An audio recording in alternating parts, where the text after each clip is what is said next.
To je fajn, že jsem mohl zůstat doma a nemusím do ústavu. Táta mi přestavěl zahradu na zábavní park. Víte, že i já mám svou poradkyni? Radí mě i mámě a tátovi. Říká, že nejdůležitější je spolupráce celé rodiny. Ta moje pro mě pořád něco vymýšlí. Občas se mi podaří najít i poklad. Ale už vím, že největší cenu má to, že jsme spolu. Děti s postižením nemusí jít do ústavu.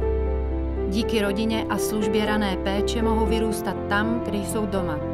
Jsme tady, abychom přijeli pomáhat do vašich domovů.